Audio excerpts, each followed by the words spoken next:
Welcome everybody to the MiniMapCast. This is minimap.com.au's weekly games podcast, your favourite weekly games podcast. My name is Kerry Palmer, realising he hasn't pulled up the script yet again, but he pulled it off anyway. And with me, as well, beside me, digitally, is Jeremy Braditich. In front of you, beside you. I'm directly in. I'm in your face, right?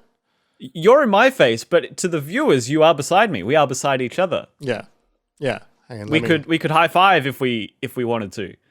Put your shoulder, and I'll try and lean on it. Let me. Yeah, I can. Oh, it's such dinguses. But hey, at least one of us didn't sneeze during the intro this week, Jeremy. Yeah, but it made for a funny social media video. It did. How's your week been, Jeremy? It's been good. Had a fucking 4-day weekend here in Victoria. How fucking good was that? Here in the Queen's Commonwealth. Yeah. Yeah.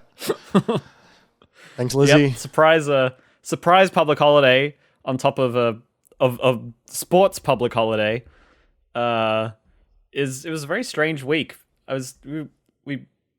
I didn't do that. I committed myself to working Thursday, Friday because I forget about public holidays because I freelance. And speaking to the neighbor on Wednesday, I was like, "Oh, how's it going?" He's like, "Oh, yep, another week comes to a screaming halt." I'm like, "Oh, right." That's such a funny way to describe it. Coming to a screaming halt. Yeah, no, it was funny. But yeah, no, it was a weird week. It was good for friends playing games though. Meant lots of Apex and Destiny this week. This weekend, this long weekend is good. Yeah. Jeremy, should we get into it? Should we just do it? Yeah, fuck it. I don't have a preamble topic like I did last week, like about credits of video games. I think we just gotta get on with it. Yeah. Why not? Carpe diem? Is that the one? What is carpe diem? I don't think that's what carpe diem means. What seize the day? C'est la vie. C'est la vie. C'est la vie. What's carpe diem? Carpe diem, used to urge someone to make the most of the present time and give little thought to the future. Hey, I think that's fairly accurate. Wait, no, what's c'est la vie? What will be will be? It's like how do you write that? C'est la vie. That's life. Like yeah. It is what it is. No. So carpe diem, I think, was much more appropriate than c'est la vie. Yeah. Welcome to the Latin segment of the MiniMapCast. Hey, that's great. That's the Latin and French segment, which are the two other languages that Sam has studied, who is in the chat right now. So that's actually quite good for our audience. Yeah. That's great viewer analytic retention. Oh goodness, let's get on with it. Let's carpe diem, as they say. You can catch us every week on any podcast platform of your choice. Thank you for being here and for listening to us. This is the MiniMapCast. You can find the MiniMapCast on minimap.com.au every week. If you want to watch us live, you can also go to twitch.tv/minimapau, where every Monday at 5:30 p.m. Australian Eastern Standard Time, we're live. You can come out and hang and chat and help us figure out which Latin words we're bringing into the conversation for reasons that we haven't figured out yet before we said them. It's a good time. Before, during, and after the show, like I said, we do hang out with Twitch chat. You can keep up with us on all of our socials, as well as anything else that we do on minimap.com.au. You can do that by going to Instagram, Twitter, TikTok, and the aforementioned Twitch account. All of those accounts are under @MiniMapAU for all of those accounts. It's a good way to know what our topics are for each week, or to see if something funny happens during the show. Like last week when Jeremy sneezed during the intro. What did we speak about last week? What was our topic last week? Last week was the Grand Theft Auto 6 leaks. That's right. And then we were going to do this week's topic last week, but now it's this week's topic because we spoke about GTA 6 for ages. So this week we're talking about whether AA games have a place to release in the games industry that isn't on Game Pass. So how viable that is for them, what our perceptions of that is. We were workshopping it during the during the lead up to the show while we were live and realized it's actually quite a nebulous topic. All these categorizations of things that are defined by seemingly no one, just sort of the hive mind of the industry. Yeah. So what that means is we're kind of going to figure it out during the topic. It's sort of determining what we mean by double A and what anyone means there. by double A. Yeah, exactly. We're also doing something different this week. We are swapping our segments. So you're about to get the topic of the show right after this intro. Then we'll have the break. And then following that, we will be talking about the games that we've been playing this week. Jeremy beat Sekiro for the first time ever since he started playing it in 2019. So we're going to be talking about that. And I finished The Last of Us. So that's stuff to look forward to for you. We also wanted to say thank you. We also wanted to say thank you to Shook for letting us use the Moog Model D Improv as the music for the MiniMapCast. You can listen to more of Shook's music at shook.bandcamp.com.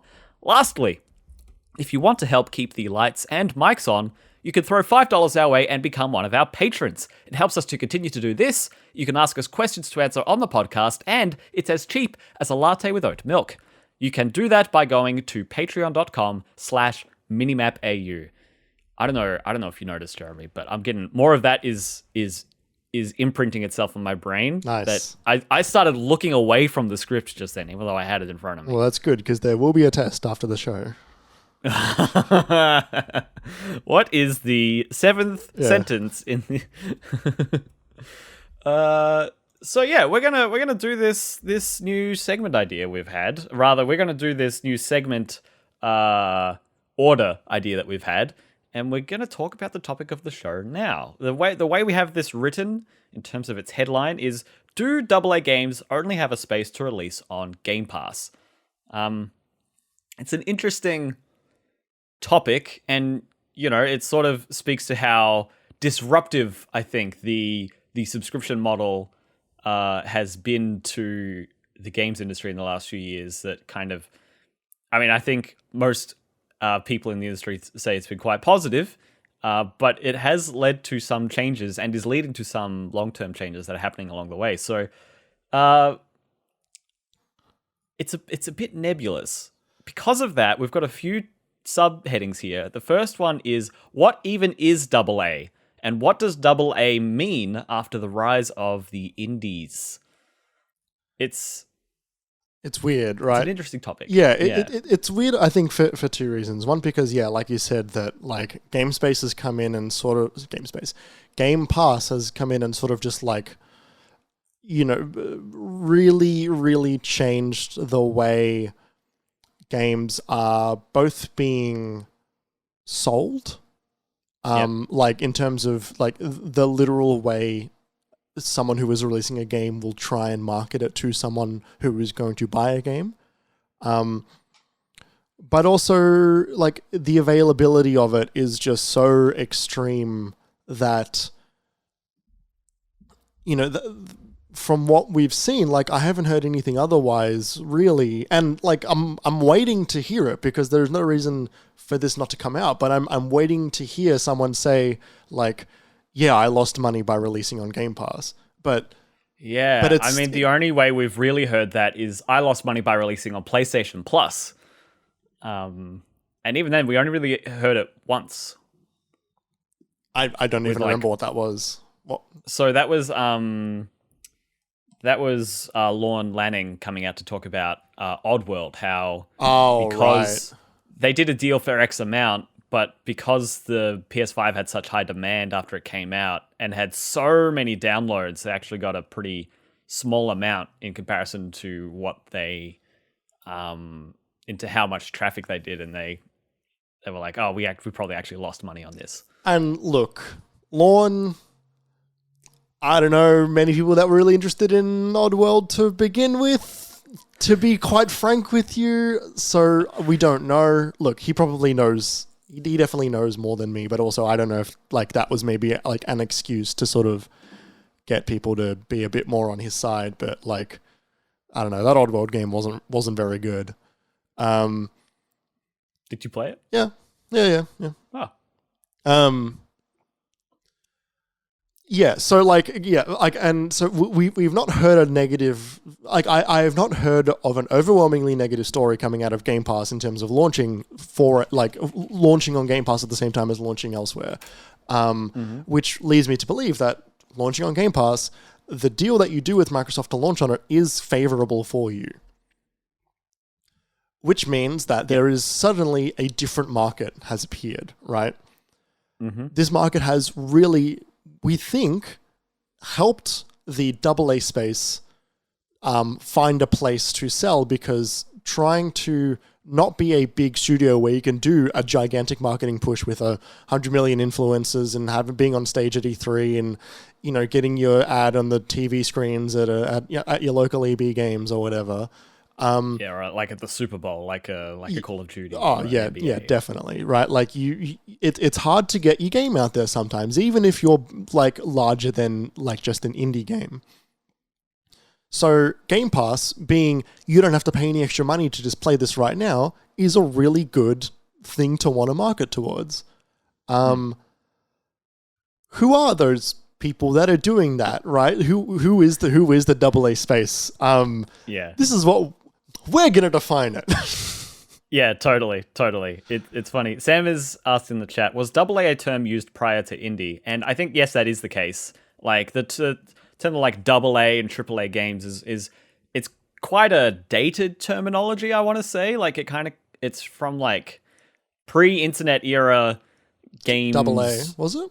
Industry. Okay. Yeah. Right, yeah, like, I'm not sure. Because I remember hearing about the AA games and how all of the AA game studios fell away during the global financial crisis. Because all of a sudden, people weren't just buying random shit anymore. They couldn't afford to. The developers couldn't afford to make just random shit. And so all of the shovelware on the Wii, all of those companies, they all went under. And stuff like a lot of the things that THQ were bringing out, they folded quite... dramatically. One of the larger publishers. Yeah, quite dramatically, and we've been watching their shambling corpse sort of reanimate itself for the last 5 years. Since someone else rebought the name and all of the properties. Yeah, or more like that. Someone else has been Weekend at Bernie's the corpse of THQ Nordic. Yeah, or THQ rather. So yeah, that's what I know.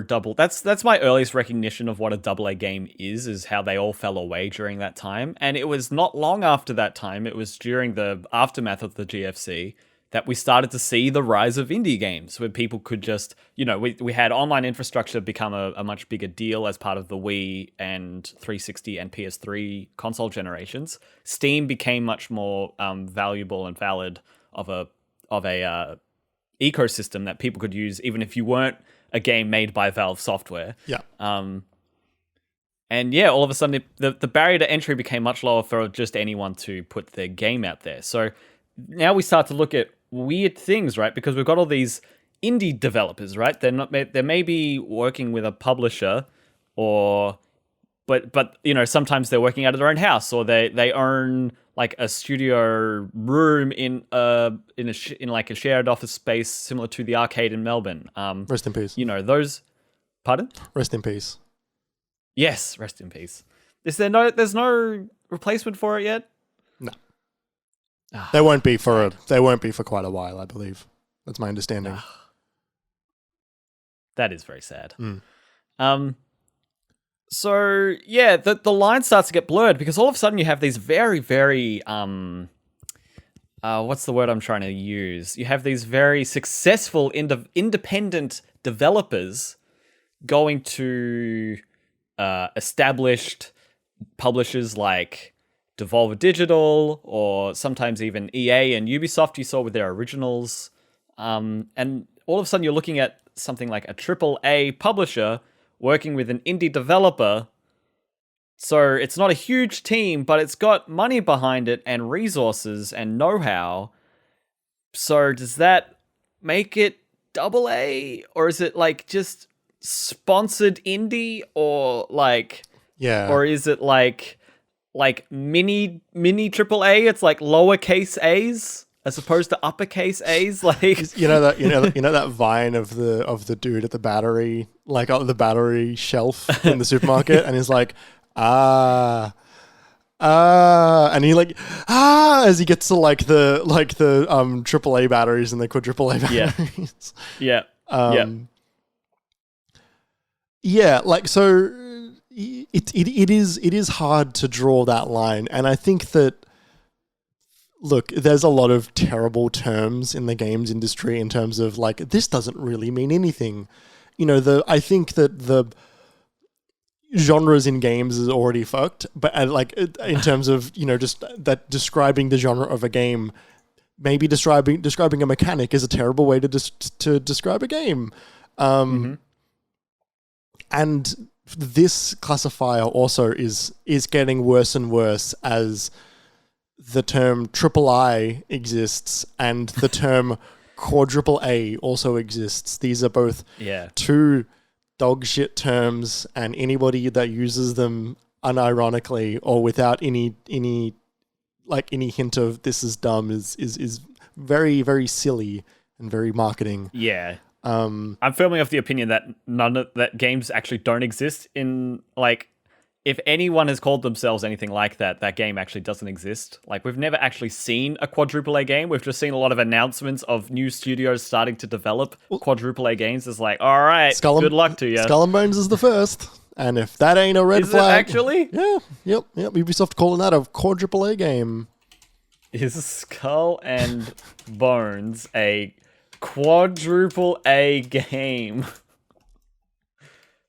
Senior producer Francois Logier also describes his game as quadruple A. Skull and Bones is a quadruple A game. I am in a Discord with someone who apparently played that game and did not have a very good time. Oh no! As part of a NDA'd test that they were a part of, which they broke. That they then DA'd. Yeah, which they then definitely DA'd in what is actually a fairly public Discord. This is the Wikipedia fucking description of what is double A. And there's a lot of asterisks next to this, because there's a lot of like, who decided this? I don't know. Someone did. Someone over at VentureBeat decided one of these, and someone over at another. Well, what was this? This was like another, just like a paper. Decided another quantifier for double A. So I'm just going to read through it. Double A games are mid-market video games that typically have some... God, I'm having so much trouble reading today. Double A games are mid-market video games that typically have some type of professional development, though typical outside of the large first-party studios of the major developers. These may be from larger teams of indie developers in addition to larger non-indie studios. Double A studios tend to range from 50 to 100 people in size. I don't know who decided that, but that's what Wikipedia says. A double A development studio will typically be backed by a publisher, but not fundamentally part of that publisher, and thus have somewhat more freedom to innovate and experiment compared to AAA studios, though will still be constrained by specific risk-limiting targets and goals from their funding source. Yeah, I think that part of that description is one of the most incisive parts of it. That like is the most clear. The like, a studio that is backed by a publisher. That is what we would describe as a double A studio. That makes sense. And of a certain size, 50 to 100. Like larger than a startup, smaller than your big budget AAA studios. That makes sense. That seems quite quantifiable. That's a good way to define a studio. Yeah. Which is interesting because, so one of the examples in this Wikipedia page, which is now a little bit outdated, was Obsidian. And when I think back to the games Obsidian have made recently, even all the way back to Fallout New Vegas, it hits all those marks. It is a team of 50 to 100 people. They had the freedom to innovate and experiment compared to some AAA studios, though will still be constrained by specific risk-limiting targets and goals from their funding source, which is precisely what happened there. They had to make a Fallout game. They couldn't make whatever they wanted. Yep. And They had the benefit of using the Fallout engine. And there's that story which has been construed a little bit online. It's not 100% true, but like there was that story going around about them, like specific Metacritic scores, depending on what they hit, determine like the bonus that Bethesda were going to give Obsidian. That story is a little bit more embellished than what is apparently public, but like there was a thing for a long time where like, oh my god, like Bethesda didn't give the bonus to Obsidian for New Vegas because they were like half a point below one of their mark, and it's not quite that cut and dry, but it's a good indicator of the kind of relationship a publisher might have with a AA studio. Mm-hmm. To which I ask you, the moment they are bought by Microsoft, are they no longer a AA studio? I would say yes. Yeah, I'd say yes, because for all intents and purposes, like we were saying this in the lead up to this as well. We were saying like the indie AA, AAA sort of rankings is something that can be applied to games, something that can be applied to studios, and something that can be applied to publishers. And I think it means something different when you apply it to each of those different contexts. Yeah.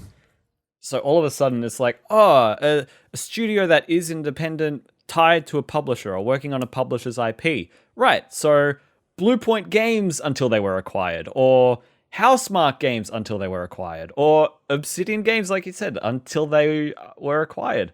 Because now, who knows? There's far less transparency about how those studios are run now that they're first-party studios. They have the backing and funding of their new parent companies.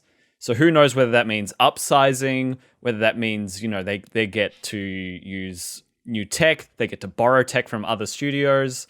Like, all of a sudden they're a part of this network. Like, it immediately becomes this sort of...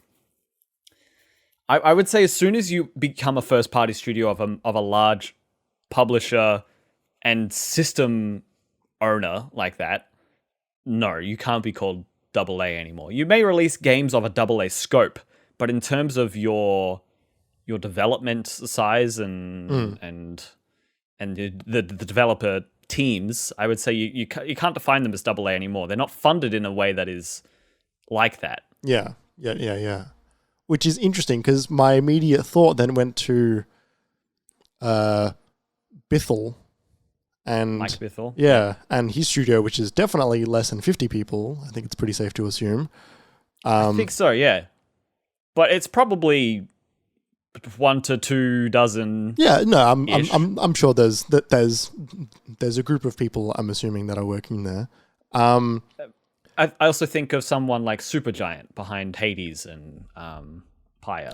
Like they're a large indie team, but I don't think they have more than 50 people. I don't know. I reckon I could see them having about 60 people. Number of employees as of 2018 is apparently 20. So, yeah, maybe not. It's such a weird way to describe something, right? Because then it's like, okay, so this space that these people can... One of the things that this definition brings up is risk-limiting targets and goals from their funding source, which we spoke about before. There is perhaps more room for that to breathe, I guess, when you launch on a thing like Game Pass, right? Because you have there seems to be a lot more freedom in terms of the financial return you will probably get when you launch day one on Game Pass when you're a game of this size, from what we've heard. That's the thing, right? There are so many people who have said to themselves, Xbox first-party games launch day and date on Game Pass. That makes it worth it for me to have for the year and not even worry about it. And I can use whatever else is there in the meantime. So they have it, right? They've spent the money, they're invested already, which means that the money hurdle is gone. It's evaporated. It doesn't exist for any other games that go forward. The only hurdle you've got now is time and like hard drive space. Like that's it. Yeah. And those are very small hurdles in comparison to the financial hurdle of like, this game looks cool. Like, I don't know if I'd pay $30 to pay Citizens. Citizen Sleeper. Oh, it's on Game Pass. Oh, well, I'll give it a go. That sounds like a cool vibe. Hey, I love this game. Like, that's the flow-on effect you get there. And I guess it sort of allows you to then try games you have even heard are bad that are on there because they are there. You could release a game that is not very good, hypothetically, and you will still get perhaps more people playing it. Well, okay, no, definitely you'll get more people playing it as if you just released it on a store. Yeah. I could play Balan Wonderworld on PS5 whenever I want now. Is that on Thingo? Yeah, it is on Thingo. I saw it the other night. I still haven't picked up my copy. You own that game. I haven't picked it up. Oh, yeah, you click and collect. Yeah, I click and collect. I didn't want to pay for postage. Still sitting at an EB game somewhere in Melbourne. That's so funny. So the AA games that come out, these medium scope, medium sized team games, the ones that don't release on Game Pass, do we think that they are limiting themselves by not releasing on Game Pass? I think it's really, really tricky. Yeah. I think one of the best examples of a AA game. Were you saying AAA just then? No, AA. Okay. If I did say AAA, I did definitely mean AA. Right. One of the most recent examples of AA that I could think of, especially in regards to the definitions we just gave it, is It Takes Two. What do you do? Whacked my middle finger on the mic stand on like a really hard metal bit. How hard? Like really hard. Like I whacked it hard enough because I didn't know the mic stand was there. Right. Yep. Fair enough. Ow. You swung through like a tennis, like you would with a tennis ball on a tennis court with a tennis racket. Yeah. At your desk. Yes, at my desk. It Takes Two. It Takes Two, I say, fits that definition that we sort of came to just then. But the thing with It Takes Two is that it's still backed by EA. It still had EA's marketing wallet. Marketing, funding and expertise behind it. I think what really helped It Takes Two was it was a really original idea, and they're doing something pretty unique at Hazelight with their last few games. Brothers and A Way Out and It Takes Two have all played with, co-op games, designed co-op games, or controlling two characters at once, like you did with Brothers. Like that's quite a unique design space, and they're doing it in a really strong way. Their design is really quite good. So I don't know. That game did well. It didn't cost as much as other things. You got a friend pass with it, so other people could download it and play with you online. That was like $50. But then it really quickly came to Game Pass. So I don't know. I don't know what the limiting factor there is. Like games like Sifu and Kena, right? These are both games that had promotion during PlayStation States of Play, or even their PlayStation showcases for their next generation content. Those are indie games with like a little bit of marketing. They're not published by PlayStation. They've just got a little bit of support, like to show on a big stage. And those games did fairly well. I would say Stray is in that camp, except that it also released on PlayStation Plus extra day and date. So that's kind of irrelevant for the example. Yeah. Those games did relatively well. I think Sifu did well enough, and Kena did too. It kind of needs to. I feel like a AA game has to have that quality though. It has to be like sort of pushing at the edge of what a AA quality game is, and almost be masquerading as a AAA quality game of a smaller scope, rather than something akin to Biomutant, which I would say is a AA game in terms of production. But the amount of money you had to pay to buy it, to play it, for the content that you got wasn't necessarily great, because that game's scope was huge. And it was made by a core team of like 24 developers or something like that. Yeah. yes, and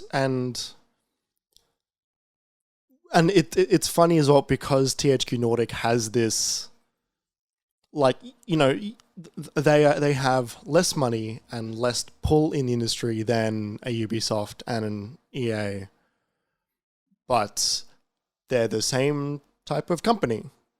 Structurally, they are they're playing the same game, right? They are development. They are a publisher that have internal developers as well as developers that they don't own, which they will publish their games for and have like a working relationship with. They're also in the business of embracing and acquiring other developers as they come. Yes. Which is like, it's this weird, like, I want to say that Embracer for the past couple of years have been trying to like eat up a big part of this AA space. You know, a lot of the larger companies like Microsoft and Sony, they've been looking at the studios that they've been working with, and Microsoft has also been looking at the biggest studios in the world. Like, what can we buy? You know, like, we're going to buy Bethesda, we're going to go out and buy Activision Blizzard. They are maybe not so concerned with the what's a good example, like the Gearbox, right? You know, what is ostensibly a very large AA studio. In terms of... they have been acquired recently. Well, that's what I mean, right? Like, I don't think that Microsoft were looking at a Gearbox because they were looking at the company that owns Gearbox, right? They were looking at Bethesda to then buy Arcane. Yes. They weren't looking at buying the team that made Elder Scrolls. They were looking at buying ZeniMax. Yeah. And I think that's because they had bought all of their AA studios that they were friends with, right? You know, they bought Ninja Theory. Ninja Theory is a great one. The people that made Double Fine, Ori and the Blind Forest, those folks over there, you know, like Moon Studios. Sure. But then you look at the games Embracer are going to bring out, and a lot of them you kind of look at and go like, I kind of wish I could just have a monthly service that is cheaper than buying a brand new game, spend maybe more money overall on them, but I don't have to think about copying $80 or $70 on a game that I am not quite sure on. I would rather spend $10 10 times over a year on a game I'm not sure on. Yeah, that also lets me play Halo Infinite and Crackdown 3. Yeah. It's interesting. One of our little final subheadings we've got here is, are there games that you have played on Game Pass that you wouldn't have otherwise played? And I think the answer for both of us is a definitive yes. Yes, definitely. Yeah, like games like 12 Minutes, I only played because of Game Pass. Halo Infinite I probably would have bought. Forza Horizon 5, you know, the big ones definitely. But in terms of AA's, it's interesting. I look at something the subscription model has introduced is the, as I said before, it lowers the barrier to entry, but then it introduces another problem, a problem that subscription TV services have been having for nearly a decade now, which is decision paralysis. Decision paralysis and time debt. Yeah, exactly. Where you spend half an hour scrolling through every game on Game Pass, and then you're like, fuck, I don't know. Yeah. Gears of War or Superliminal or Tetris Effect or what should I play? I don't know. Yeah. I do that so often. Yeah, a lot of the ones that I have played that were pretty classified as AA were things like Slime Rancher. I think is a good example. Honestly, weirdly enough, the Disney Dreamlight Valley game could possibly be considered a AA game. You know, it is made by Gameloft, who are a quite a large studio, but the team working on Dreamlight is not going to be. It's probably not going to be over 100 people. Judging by the scope of the game and understanding the studio, like which specific team on Gameloft is working on it, which is the French one, I believe, or the Canadian one, I don't quite remember. But also, like the thing we said before about like, hey, it's sort of around this price point, and it's got this like, things that they need to hit, metrics and key performance indicators that this game might have, but they can still do something kind of neat with it. They're working off the Animal Crossing formula to make their own version of it and changing some stuff up and experimenting with some things here. That's probably the most recent AA game I can think of that I might not necessarily have played elsewhere. Or if you had to buy it. I'm only playing it on my Xbox because it's on my Xbox. It's on Game Pass. If it was a game that I could purchase on PlayStation, which it is, I wouldn't do it because it would cost me money outright, and I'd rather just continue paying the service I'm already paying for and playing it via that, which is so odd. And there's games that we will, like, as a group, is like, oh, this multiplayer game's come out. Let's, if we don't all have it, let's re-up our subscriptions for the month, and then we'll try out Grounded, which we did when that first released, and then we didn't like it, and so we stopped playing that. And I'm looking through my list here of games that we've played. Astroneer is a game that we didn't buy, but we Game Passed for. Human Fall Flat. Other things here. Deep Rock Galactic. 12 Minutes, I already said before. XO1 was an interesting one earlier this year. Tetris Effect for me. Tunic. There are some good ones there that I definitely wouldn't have played, but a lot of those games that I've mentioned, I don't love. The games that I know that I'm really interested in playing, I probably am going to buy on a different system because I prefer to play on other systems. Or they're sort of larger experiences that are coming out on Game Pass. Forza Horizon 5, I have enjoyed being able to play that through Game Pass. It's not a AA game. It's very AAA. It's a very high budget game. Yep. Same with Naraka Blade Point. That's NetEase's Battle Royale.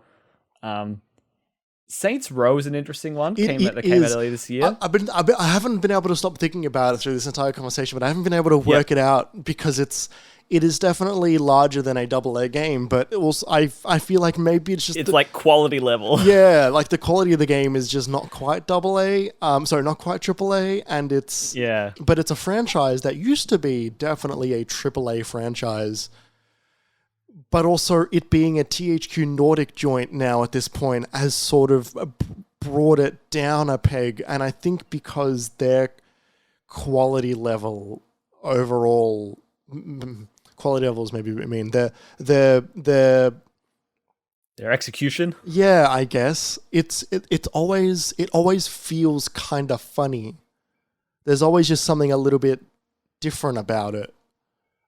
Maybe to what the studio used to be, and I think because you can look at that studio as a whole and go, you are this publisher in name only at this point. You are just a company that bought a bunch of stuff and then changed your name to the IP that you bought.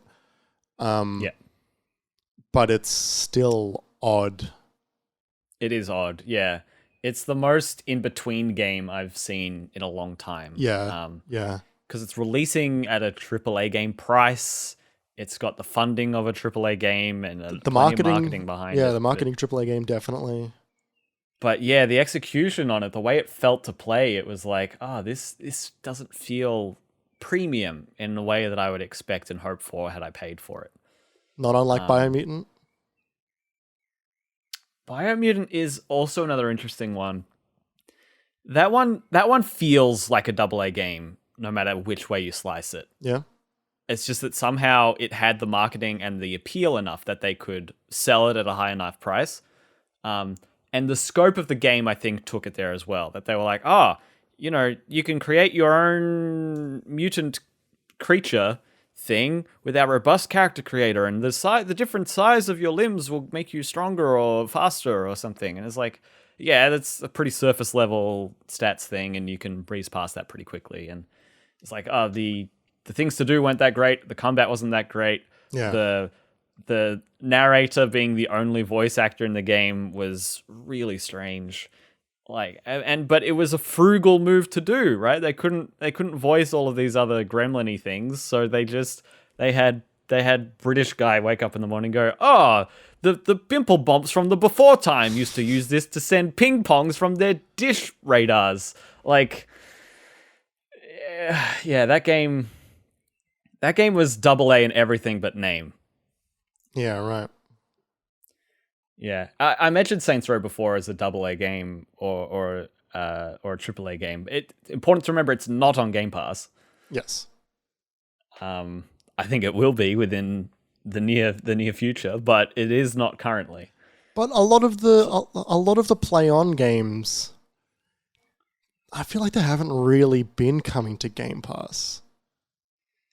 Yeah, not immediately. Stuff like Kingdoms of Amalur: Re-Reckoning made it to like PlayStation Plus pretty quickly. I suppose Chorus is on there.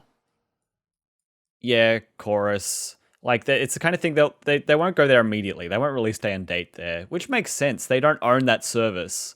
If they release every game there, they're eating into their sales a lot, especially because they're in that weird in-betweeny kind of thing. No one's saying, I can't wait to play the next game from Koch Media. Like no matter how many times they decide to have an E3 press conference. Yeah. God, I hope they do another one. I hope they do another one. I cannot wait. I was disappointed and relieved that Gearbox didn't do one this year. It was like, I don't have to see Randy Pitchford. I was so sad. I wanted that so badly. I wanted him to just be a nuisance on set once again.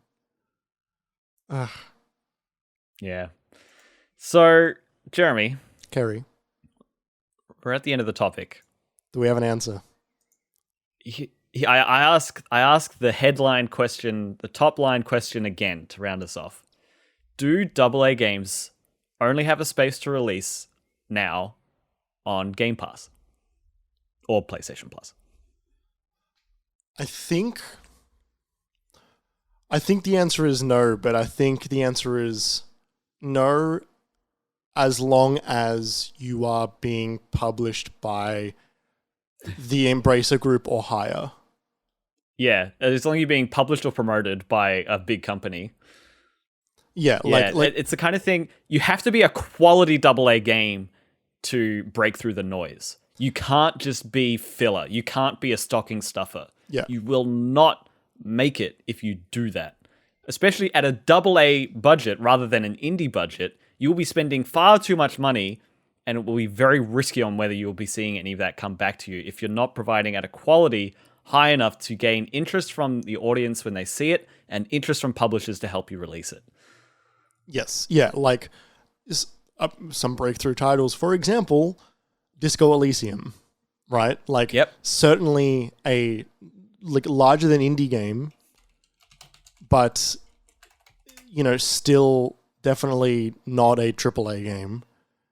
But it was published by Humble Bundle, right? That's who helped them publish it. I think it was also published by what's the publisher, like Zaum? Zaum. Yeah, like I don't know how to.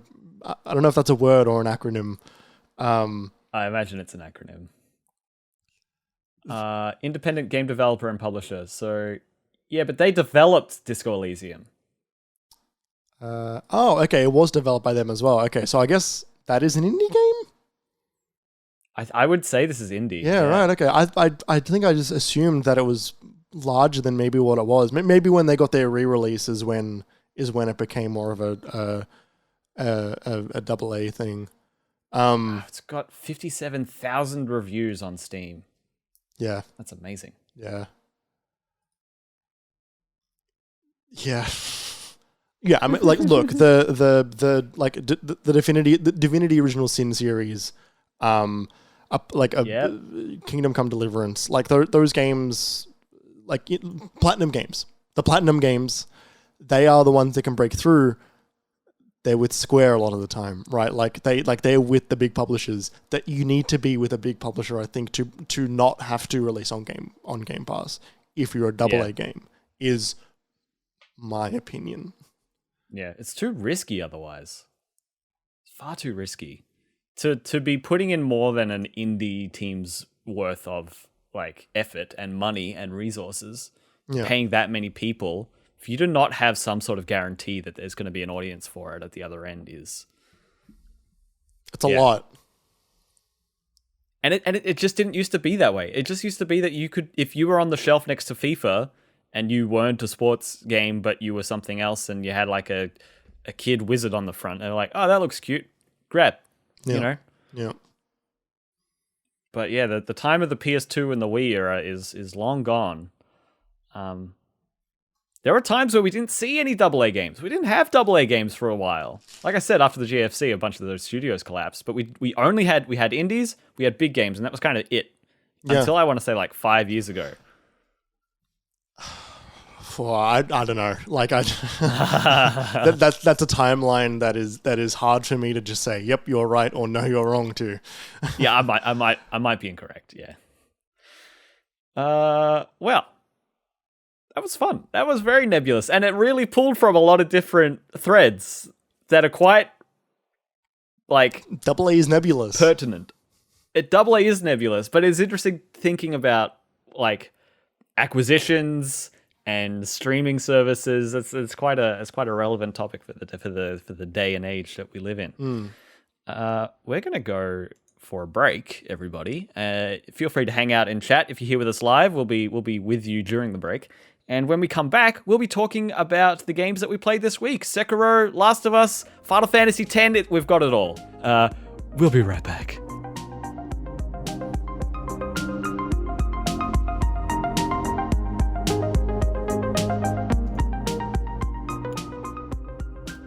Welcome back to the MiniMapCast. We've just spoken about so many 90s movies in the break. I really don't know why. We're talking about Star Trek, Logan, that wasn't made in the 90s. It was a weird time. We were talking about franchises being reanimated beyond their death. Yes. Independence Day, Jurassic World, that's where it started. We started talking about Jurassic World, the newest one. Yeah. One of the worst movies I've seen all year. Yeah, and you've seen... I've seen quite a few. I don't remember the bad ones that you've seen because I wasn't there with you, and I don't retain that information. Yeah, turns out. Yeah, probably for the best. It might be the worst movie I've seen all year. But yeah, I also have forgotten a lot of the bad movies I've seen this year. I should use Letterboxd more. Just to keep track. Is that like it's like a gg.game or whatever that thing is? Yeah, does anyone use it anymore? People are kind of funny mention it. IGN's got a competitor for that. I don't know. They're weird. I should use something like that for games. Like I mostly just use Notion to take notes for my games. Notion. Mm-hmm. Kerry, what have you been playing? You want to hear about Final Fantasy X? No. Well, too bad. No, I don't actually have that much to say about Final Fantasy X. Just that I got to the part where it's sort of like the final boss encounter has been unlocked, which means that I'm at the point now where when you beat the game, it's like Ratchet and Clank, where it's like you can go back to, well, there's no challenge mode, but it's like you can go back to before you beat the boss to do all of the extra stuff. So basically that means I've hit the end game. I haven't finished it yet. I'm going to finish that when Sam's around so we can watch the end of the story together. But I started doing end game stuff in that game finally. So it was an interesting moment for me where I wasn't just going through the motions and looking at my guide and seeing what I missed and being like, oh, I can start getting the celestial weapons and looking at the hidden temples in the different areas and finding the hidden summons and stumbling across the extra boss fights that annihilate me with like 99,999 damage attacks. And Ultima? It was cool. Pardon? Ultima weapon? I think there's a spell. I think there's an Ultima spell. Right. Yeah. Yeah, no Ultima weapon. They're all celestial weapons. Right. Called like Balgruuf or something. I don't know, that's Lord of the Rings, but it's like Kalad Bolg and Masamune and Iron Fist. I can't remember what Riku's is called, something like that. Something a bit more on the nose. Is there a wedge in that one? No wedge, I don't think. Okay. There's not that many voiced characters that aren't in your main party. I mean, there's a good few. There's more than the number that are in your party, but like, there's not many. Yeah, right. Wedge is a Wedge in Final Fantasy is a Star Wars reference. Oh, really? Yeah, Wedge is in a bunch of Final Fantasy games, as it turns out, and it's all makes sense. It's all a reference to Wedge Antilles. Wedge Antilles. I've seen. I think I've seen Biggs in a couple of other games as well. Biggs Darklighter. Yeah, who? Also a Star Wars reference. Darklighter. Yes. Oh, that person's a villain, surely. No, it's Luke's best friend who dies. Ah, Biggs. Biggs. There you go. What about Jesse? A reference to Breaking Bad. Very good. So yeah, I don't know. It was fun. It was interesting. Yeah. I don't know. 2 minutes flat. I like that game. I told you I wasn't going to talk about it much. Yeah. I did last night finish The Last of Us Part 1. Mm-hmm. And I did something I've never done before, which is start New Game Plus, like, almost immediately. Yeah, right. But before I get to that, this game is really good, I think. This Last of Us game, maybe no one's ever said it before. Yeah, maybe I was gonna everyone's say. too afraid to say it, but I think this game's got some potential to be a classic in the not too distant future. I spoke when we started The Last of Us Part 1, I spoke about how parts of this game I feel like I'm re-experiencing for the first time again, which I didn't think would ever be possible, which I've really valued with this remake. And I had something like that for the final moments of the game. Obviously, I knew it was coming, but it hit harder. It hit properly this time. Even although I know what comes next too, which is interesting, it didn't matter to me. Part 1 is or the first game, however you want to call it now, I guess, so you have to decide. But the first game is so siloed, even when you know what happens next or what decisions are made next. It is. It's hard for me to describe, but I can't. Knowing how negatively I feel about Last of Us Part 2, which isn't to say that I think it's crap or terrible, but I have a lot of issues with it. Yeah. I thought that would color my enjoyment of this game more than it did. And I really came away from Part 1 feeling a real fondness for this game, for Naughty Dog projects in general, thinking like, oh man, this game is great. Oh, and then they went on to make Uncharted 4 and Lost Legacy, some of my favorite games of the last 10 years. And it's I don't know, it's got me obviously looking back, 10 years to when the game originally came out and 8 years to when I played it originally. But I just thought I would be more either upset with it, or it would feel cheaper, or it would feel more throwaway, or it would be more influenced by the experiences I've had since then. But no, this game is just really good, and it's a great story. I think you have to suspend a bit of your disbelief right at the very end in terms of how certain people make certain decisions. But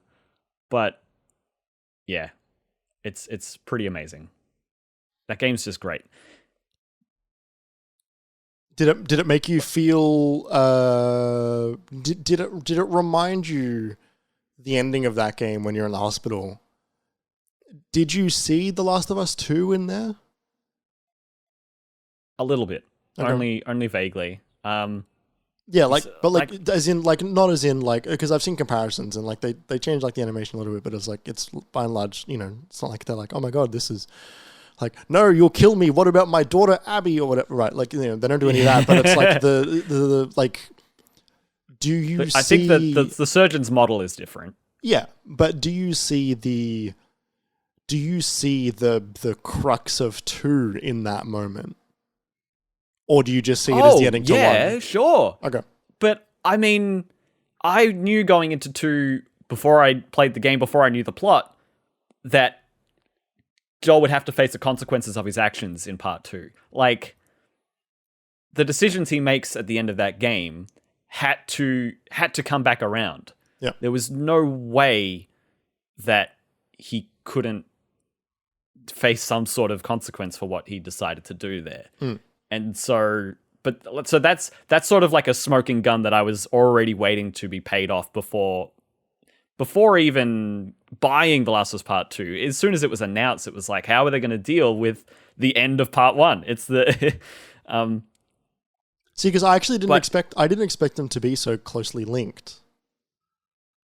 Right, okay. Rather, like, I didn't expect cause and effect. I expected genuinely just, like, another story. Interesting. And maybe we would have enjoyed that more, you know? And I'm sure they threw that around at the time. Who knows? Yeah. I don't think that would have worked because the game's strength is in its characters, right? And it's in the story it tells about the emotional growth between these two characters. And it would be impossible to ignore what happened at the end of this game and go on with those characters as if nothing ever happened, I think. It was very strongly linked, like very, very, very strongly linked, like directly linked, which I guess was part of why they called it Part 2 and not like... The Last of Us 2. You know, The Last of Us goes to Canada. But, like, it's... seeing 2 in 1, like, kind of not really, because 2 didn't exist when they wrote the ending of 1, you know? Yeah. And it works as it is. For a time, I did think to myself, you do come through here again a few times in 2, in sort of the wake of everything. And, this is the moment that, like, this and that, and this happens like this. And, you know, you get that scene with Marlene in Part 2, right? Sort of that you don't see in Part 1. And that, remembering that was sort of interesting, but we're talking like 3 minutes of extra context there, really. And that is context they sort of give you. I found more of the collectibles in that area than I had before. And there are 3 tape recorders that Marlene has left that you can listen to in that area. And you get a lot of that, her struggling to make the weight of the decision to, with what to do with Ellie. Yeah. So it's, you know, it wasn't brand new ground, I guess, when they showed more of her decision-making process in Part 2. Yeah, right. So, yeah, that's a very long-winded way to say this game is good despite its future, that I didn't enjoy as much. Yeah, right. But jumping into New Game Plus again, I jumped into it, I think part of me, because in my head, I always think of the trophy in there as like, fully upgrade Joel's stats. That trophy's not in there anymore. You don't have to play it a second time inherently to get one of the trophies. You most likely will, because a lot of the collectibles are really obscure, but like, you know.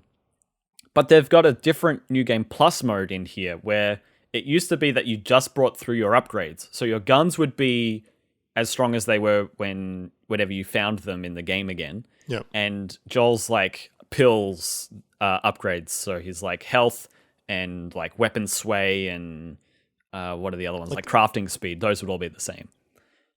But that was it. Those were the only things that carried through. Now you can have it set to like New Game Plus. It was like classic and remaster.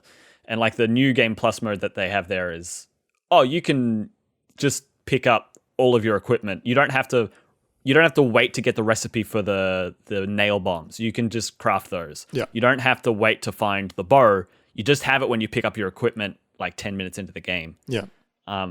Because there's something I forgot, and I always forget this. There's a brand new weapon in that hospital scene. Like there's an assault rifle that you only have in that combat arena. Yeah. I was like, I want to use the assault rifle.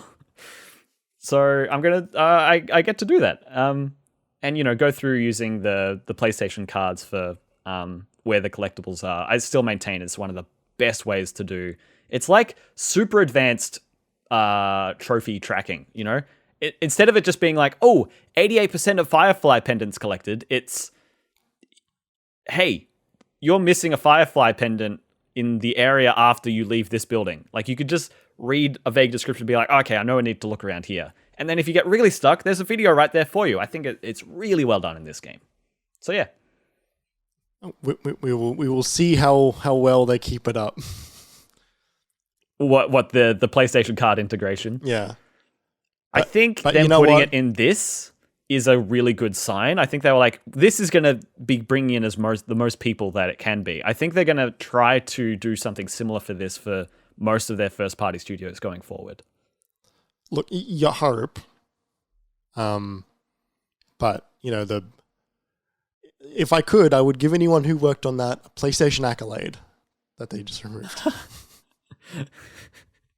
You're a PlayStation star. Yeah. Anyway, that's been my week, Jeremy. How about you? What have you been playing? I beat Sekiro. You beat it. I finally finished the first Souls game that I understood.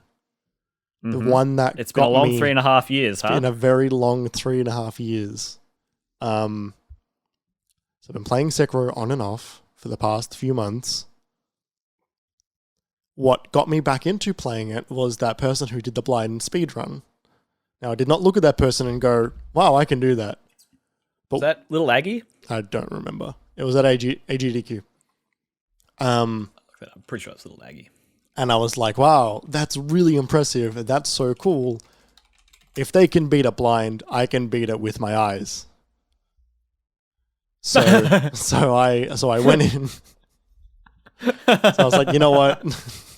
Faultless logic, honestly. I was inspired by this person's blindfolded run of Sekiro.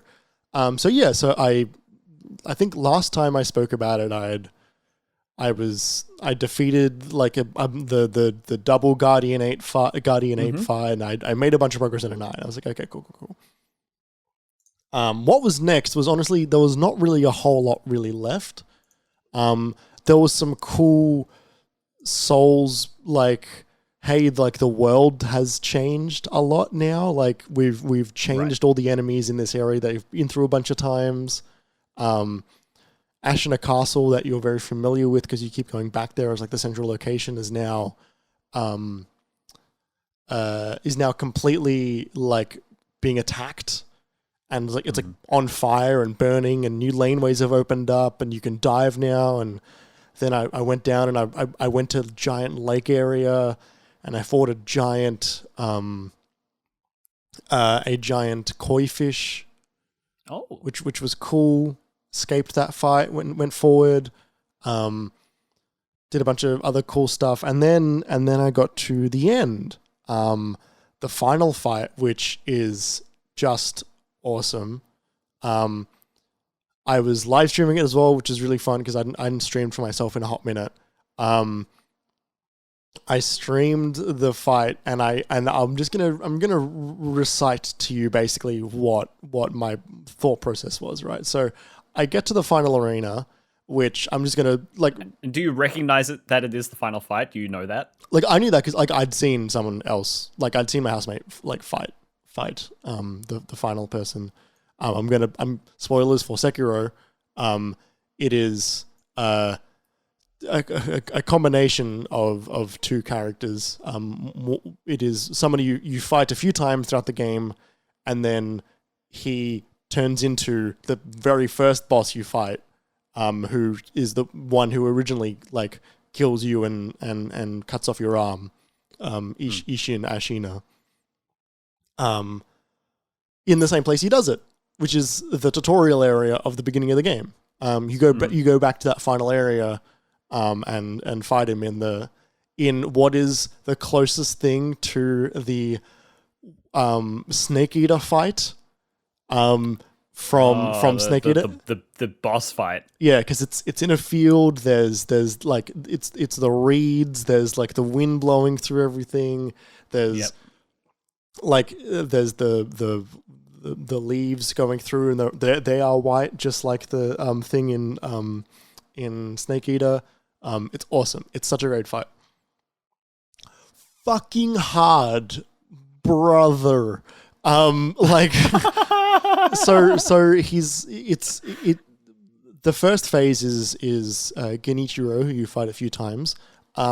he isn't any different, so you know how to beat Kenichiro, and he's only got one. Right. He's only got one health bar this time, as opposed to two in the past. And it's like, okay, like. So that one actually kind of is free if you've gotten that far. So he ends up becoming free because you do it enough times. That like it's like, okay, like I get to the point where I'm just not taking a single hit through the entire thing, and I can basically bring him down within about 40 seconds. Yeah. By just perfectly blocking all the way through it. And then Ishin shows up, and Ishin is like, wow, like, I haven't fought you since the beginning of the game when I didn't know how to play this game. Time to learn you, I guess. And it's like, he's very, very strong. He's very quick, and he does a lot of the moves that you know and learn how to do and how to fight against throughout the whole game, but like, he's just that much quicker that it catches you off guard consistently.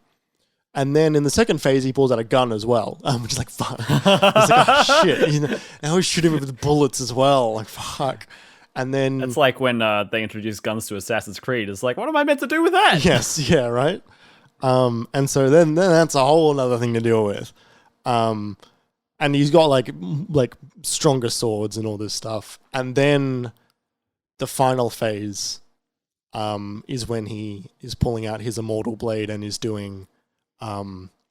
he's got 3 arms at that point because the dead arm of Kenichiro, who's holding the mortal blade, is now pierced through his body. So he's got 2 arms and a third, like, poking out the bottom, sort of thing, holding a sword. Like a belly button arm. It's fucking no, but it's like from the side. He's no longer symmetrical. It's really cool. And then he's also doing lightning attacks on you, which was great because the third phase for me was actually the easiest. Because I really got down the pattern of deflecting lightning. Nice. I only died to the third phase like maybe once or twice. And then I beat it. And then this fucking game, man. So the beginning of the game, when you're killed by Ishin the first time, you go along and you when you die, you get picked up by this idol. He makes like little idols out of wood. I don't remember his exact name. It's like the idol crafter or something. He's the guy that upgrades your arm. He gives you a prosthetic arm, which then he knows how to upgrade if you bring him materials. The tool. The ending of the game is Sekiro getting very old and becoming that idol man, and then because the beginning of the game is him taking off his prosthetic arm and giving it to Sekiro. How is he a time traveler? Because it's all about him. Because this is what I'm saying, like on stream, right? I'm like, every one of these games are the same. They have the same story. It's the same message. It's the same message, which is that like it's the forever time loop of like, break the curse or continue the cycle sort of thing. Except in all of them, the answer is always like the same, which is like continue the cycle. It's the Dark Souls thing. If you relight the bonfire, you don't want to leave the world in eternal darkness, and therefore you can leave the world in eternal darkness. I know you can, but like it doesn't matter. Like you still get New Game Plus anyway. Yeah. Dark Souls 2 and 3, I think, is the only one that is like, no, this is the end of the world.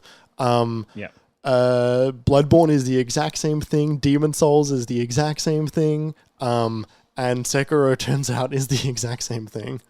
Elden Ring is a bit too... Yeah, right. It's kind of like you reforge the Elden Ring and you can... You're the Elden Lord, and that's sort of continuing on the cycle. The Elden... It's continuing the Elden Ring. Look... Miyazaki, he's really good at it. He's practiced. Yeah, he's got a lot of fucking practice. He's been telling the same story since 2007 or whenever the first Dark Souls came out, 2011. Or no, before that, whenever Demon Souls came out. Souls. Yeah. Or 9. And then I did what I do every time I beat a Souls game, which is immediately go into New Game Plus and see how far I can go until I die. Not counting the first forced death. But you do immediately go into this fight, which I have just done. I've literally just done it. With Ishin. Yeah, at the beginning of the game this time. But you still keep a lot of the stuff, like you still got like really good stats, and you've got like a lot of your some of your abilities will carry over, not all of them, because some of them are item dependent. But and I got rinsed almost instantly.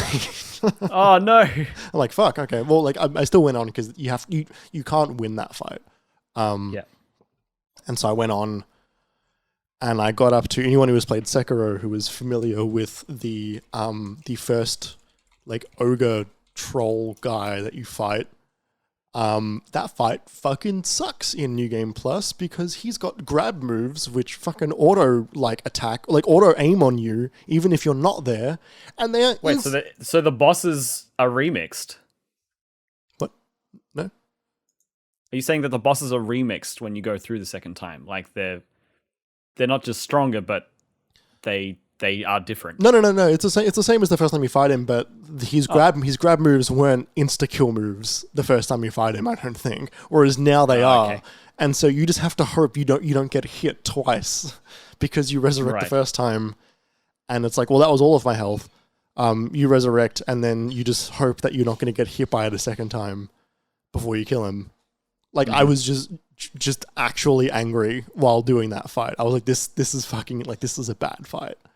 Yeah, totally. And then I got further and I beat the guy that I wrote my original story on years ago. The spear that you have to learn how to stomp on it. Yeah, like the Mikiri counter spear guy. And I did that in one. Like it was not hard. Knowing that game, once you know that game, you know that game. That's a core mechanic at that point, right? That's a core verb for the game. Yes. It was good. Sekiro is great. Sekiro is a really good video game. I think it's better than. Oh, yeah. Here we go, everybody. No, it's not Bloodborne. I'm not saying that. No. I think it's better than Elden Ring. That's what I was waiting for. That's why I was saying all that. I haven't and it's hard for me to say that because I haven't finished Elden Ring.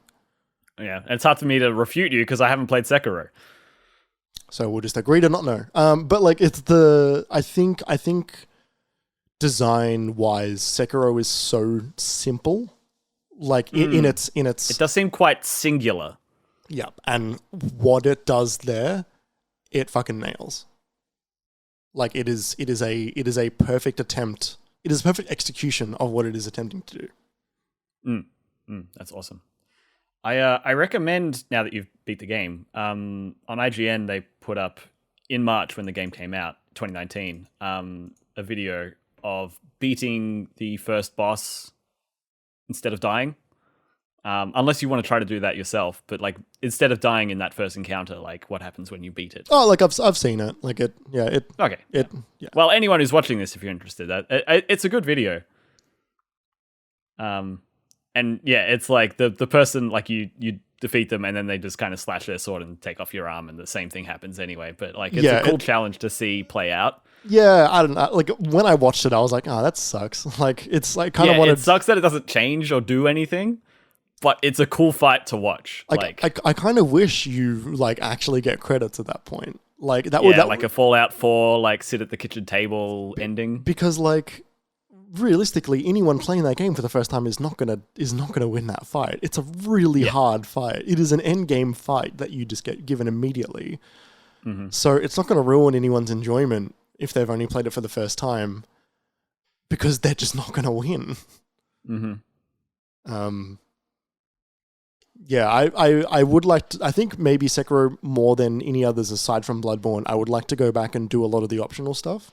Because that game has also got multiple endings. Right. But of course. Yeah, right. But like a lot of the endings in this are like even more obtuse than some of the others, it seems. In terms of unlocks or in terms of like requirements.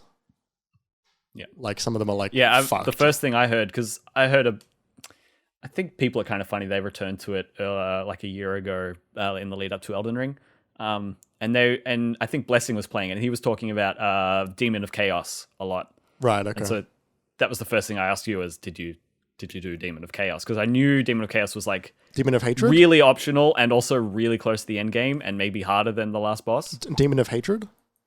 Demon of Hatred, right. Who's Chaos? Who's... Stranger of Paradise, Final Fantasy Origin. Thank you. Yeah. Sorry, I should be saying, I don't fucking care. I'm going to kill Chaos. Demon of Hatred was one that I found, tried a few times to beat, like barely got a hit in, and was like, I'm actually just like, do I need to do this? Well, it was that, but it was also like, I feel like I'm doing something wrong here, but I don't know what I'm doing. I'm not going to Google it because I want to figure out the fight. But then I Googled and it was like, yeah, optional boss. I'm like, okay, great. I'll come back to you on my next playthrough. Right now, I'm looking for credits. Do you think you're gonna get all the way back there? Do you think you'll do it? Go through it again? Yeah. Yeah. So when I went through this playthrough, I got stuck a few times, but I didn't get stuck. So I went through this entire game at this point without Googling how to beat a boss. Right. I didn't. Do you think that's because you saw your housemate beat all of them? No, because I wasn't really paying attention to I wasn't looking at the cheeses or any of the actual puzzles inside of bosses. Okay. Like for example, there's a boss which is there's a little rubber duck on my table. I should probably put that down. There's a boss which is 3 monkeys, 3 little chimps, and they don't have health bars. It's just they're insta kill bosses. One can't see, one can't hear, and one can't speak. It's the see no evil, hear no evil, speak no evil thing. They are all like, each of them are puzzles that you have to work out.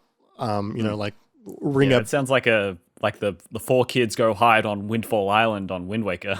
Yeah. It is very much like, hey, ring the bell, so the one that has issues with its ears freaks out and has no idea what to do because it has no idea where anything is because it's deafened and all that stuff. I figured it's not hard. They're not hard bosses. And I think because part of that is because of the singularity nature of everything, it is so directly focused on you being the best swordsman, that the actual difficulty comes directly from the combat itself. Very rarely is it I can't figure out what to do aside from if it's an item, but it's usually hey, the difficulty comes from I'm just not good enough. Mm-hmm. So I am good enough. Woo! You are good enough. Love thyself. Shadows die twice. Dragon rot. Yeah. Cool. Well, as always, you've made a good sell for the game. It's fucking tight. It's so good. I will keep it on my wish list. It never goes anything lower than half price. I think I was saying that to you a week ago. Yeah. Yeah, even Dark Souls goes on sale. Bloodborne goes on sale. Yeah, because Activision published this one. That's the difference. Yeah, but some of their other games go on sale. Modern Warfare 2. Crash Bandicoot goes on sale. Yeah, but for how much? Oh, half price. Yeah, exactly. No more. No, I feel like that game has come down. Anyway, Sekiro is still not super cheap for how old it is. But they do have a boss rush mode in it, which they added after the fact, which I unlocked as well. Which is a literal menu, hey, you want to enter boss rush mode? It's not called that, but it is just in this mode. It's a bit less in-world as some of the other modes have been. Yeah, but it is guess what? You will just fight bosses over and over and over again and get all the way through them, which is pretty cool. That and it runs at 60 on the current next generation of consoles. I can't wait until we can stop calling it next gen. Yeah. Which is always great for a game like this. Mm-hmm. Well, sick. And then we got one more thing. It's time to talk about a game we definitely haven't spoken about enough on the show. Apparently, it's Apex Legends. Everybody, they added a new limited time mode. Gun game. If you're not familiar with gun game, it's when did gun game first start? Like it's sort of this unofficial mode. Well, no, it's an official. It's a mode that people bring into their games and then like it's definitely a game mode that started in the modding scene of maybe a Halo or a Counter-Strike, and then would have made its way over into the Call of Duties. gun games, Fortnite. Yeah, it's hard to. That would be an interesting video actually. There's like history of gun game in every Call of Duty. Yeah, it's been in a bunch of things, but it's basically the mode is it used to be sort of modded in, and then it became other developers started putting it in their actual one. There was a gun game in Black Ops, for example, where you start with a certain weapon, and you usually have to get through like 20, and each kill you get advances you to the next gun, and then the next kill you get advances you to the next gun, and so on until you get to the last one. And usually it becomes that the weapons towards the end of the scale are harder to use or more precise or more situational compared to at the start, where you'll be getting like rifles and SMGs and sort of the workhorse weapons. Yeah. Towards the end, you're getting charge rifles, snipers, or the new throwing knife in Apex. Yeah. What do you think of the mode, Jeremy? Needs some work. Yeah, you're a little sus on it. I'm glad it's limited because this is not a finished mode. It's fun. I think I just don't love it being team based. Oh, interesting. I think I'm just like, and this might just be a trapping of me being used to it being a free for all thing. Yeah. And at that point, free for all Apex, like we've done that, and it's tricky because there are support heroes and recon heroes which aren't super like singular. Yeah, totally. Maybe no, but that's not the issue either. I don't know. It needs some refinement because I think I don't have really much trouble getting fairly regularly a couple of kills a game, maybe. On average, I think I might average maybe a 1.7 or 1.8 KD. Okay. In regular Apex. Might be a little bit lower at the moment because I've been doing so much ranked, but like in regular, I reckon I can hit a 1.7 on average. And in this, I'm getting much less.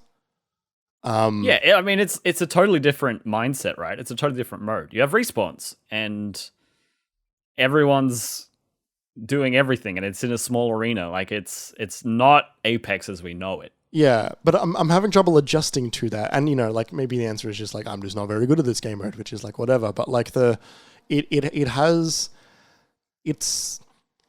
feel like there is much less team cooperation in this game mode than there is arenas or Apex Battle Royale, because you're just like living and dying so quickly that like support abilities are kind of gone to waste a little bit.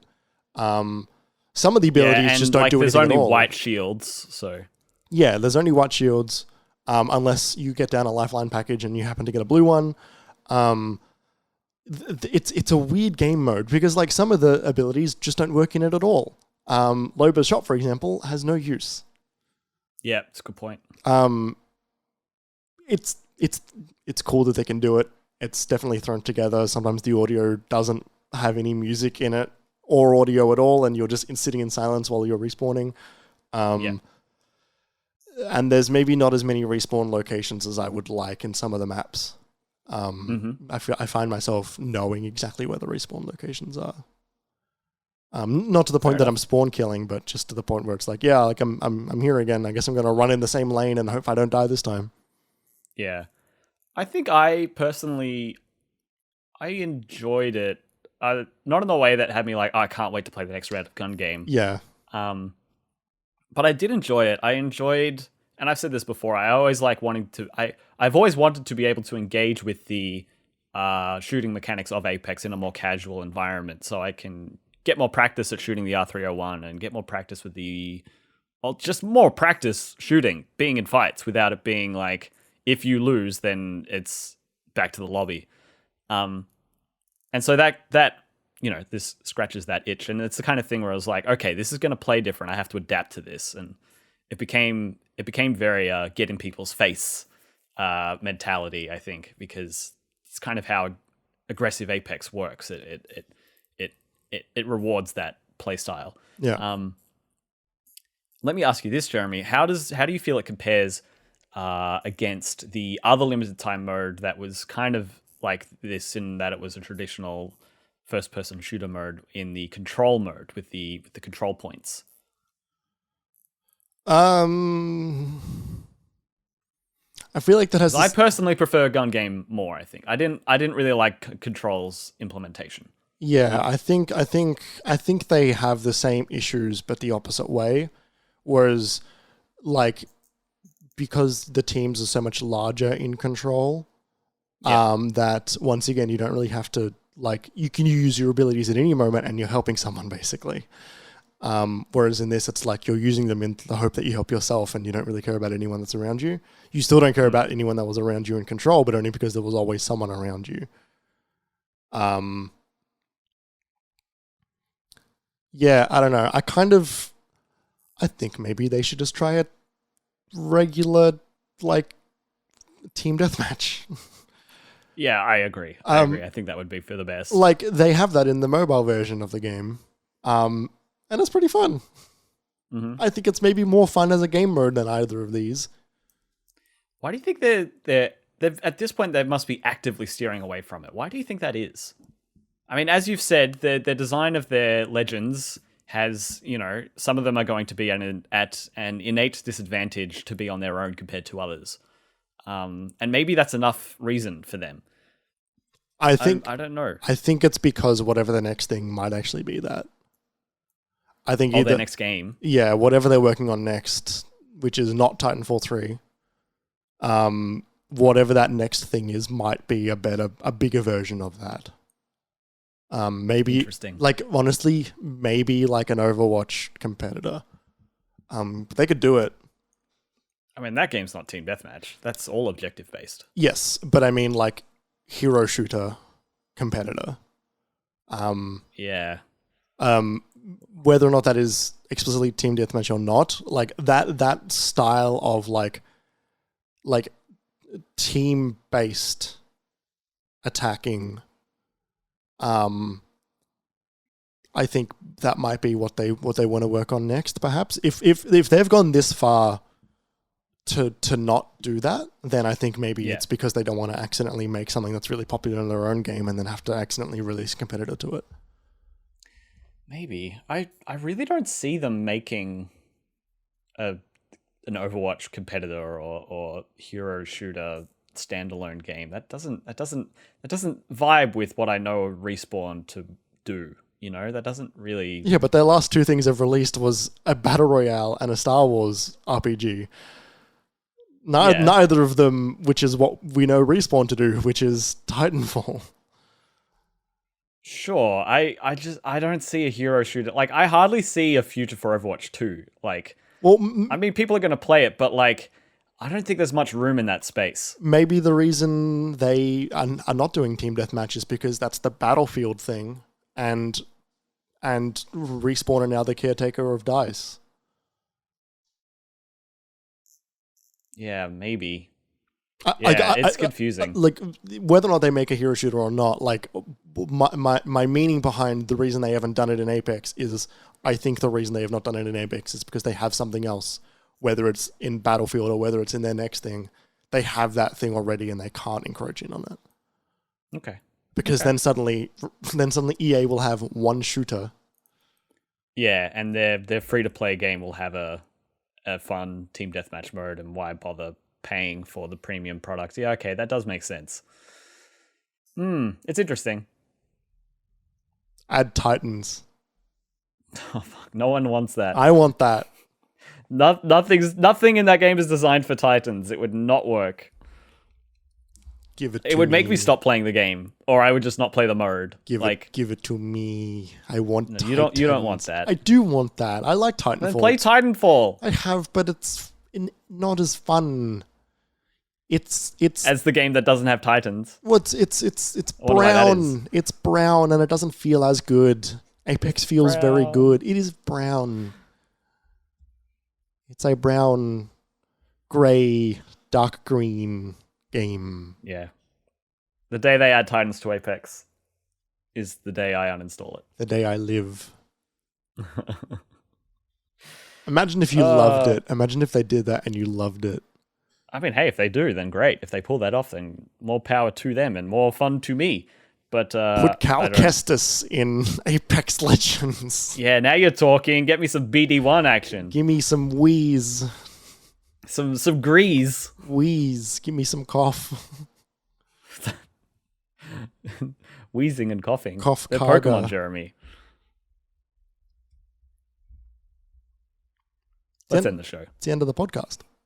It is. We did it. We arrived. Everyone listening, thank you for being here with us. Thank you for listening to the show. Let us know what you think about this format where we do it sort of back to front to how we've normally been doing it with the topic at the show at the front. We'll see how we feel about it as well and make a decision on whether we'll be doing it going forward over the next couple of weeks. But if you have any thoughts, feel free to let us know. You can do that on any of our socials.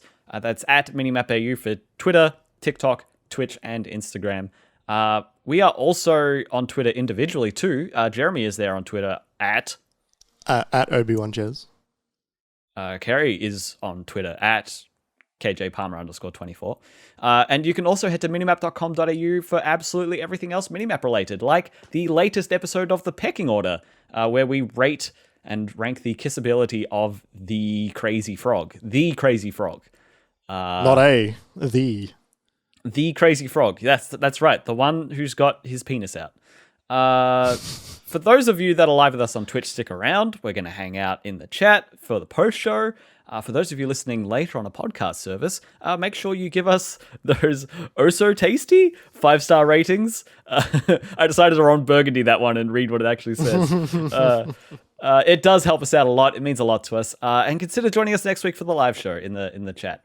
Lastly, if you wanted to support us on Patreon to help us keep the mics and lights on, you can do that by going over to patreon.com/minimapau. And for $5 Australian, $5 Australian, I'm changing that around right now.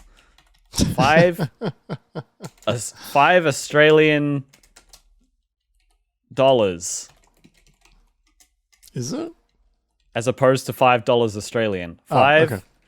For $5 Australian dollars, you can ask us questions to answer on the podcast, all while helping us out a lot. That's an option there for you. We'll be here otherwise. But yeah, that's going to be us for this week. Do we know what's happening next week? Yeah, we do. Yeah, obviously. Obviously we know.